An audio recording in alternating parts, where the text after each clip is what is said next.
Si nous remontons à la source de cet état de séduction, nous trouvons qu'elle a son origine dans l'âme.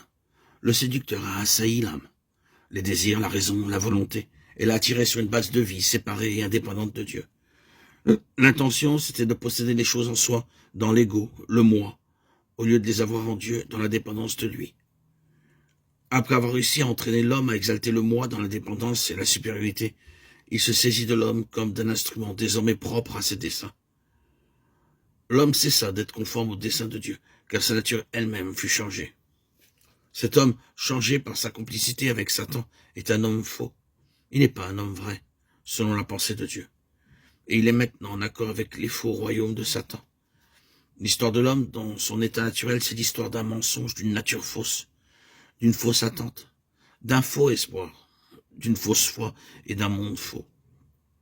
La fin de cet homme-là, de ce monde-là, est une déception triste et tragique. Avec l'aide d'un esprit qui, tout en existant encore, n'est plus en communion vivante avec Dieu.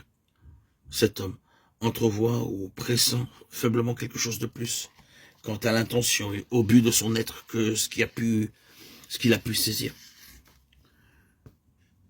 Cela lui échappe, il ne peut pas entrer dans un réel contact avec cela, et la vie le nargue ainsi. Et il cherche une satisfaction dans d'autres séductions et des illusions nouvelles. Il est ainsi une partie de la création de laquelle la parole de Dieu dit qu'elle a été assujettie à la vanité. Romains 8:20. La conscience est encore plus ou moins active, mais toujours pour accuser ou excuser, sans jamais approuver. Comme nous venons de le dire, la séduction a été non seulement une œuvre initiale de l'ennemi dans l'âme de l'homme. Il exploite cet avantage et agit sur cette base favorable. Et dès qu'il a cette base de la nature, il cherche à étendre par elle son propre gouvernement et son pouvoir.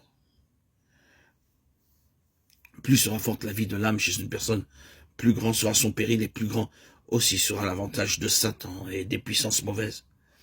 Satan poursuivra son but par une multitude de moyens toujours adaptés à ceux auxquels il a affaire. Il emploiera une méthode à l'égard de l'homme impie, une autre à l'égard d'un homme religieux qui reconnaît Dieu.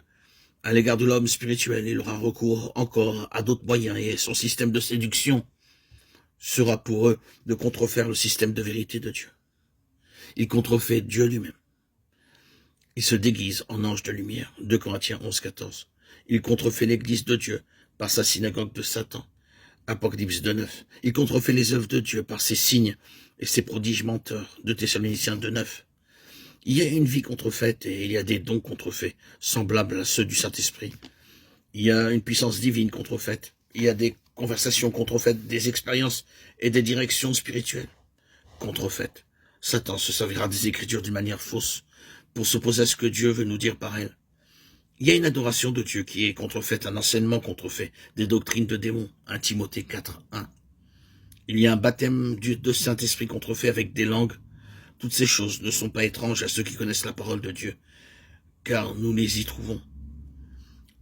Nous arrivons au point où Satan, le séducteur, ne pouvait pas imposer tout cela à l'homme simplement de l'extérieur. L'homme devait premièrement être constitué afin qu'il puisse trouver en lui ce qui répondrait à sa séduction. Il fallait qu'il eût pour tout cela quelque chose dans l'homme qui soit l'organe nécessaire.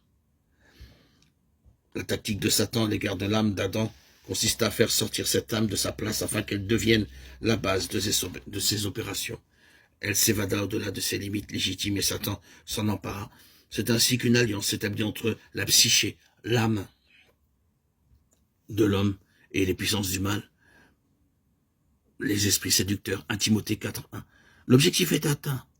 La faculté de discerner le bien et le mal, et Dieu le toléra. L'homme est devenu comme l'un de nous pour la connaissance du bien et du mal. Genèse 3:22. Mais à quel prix?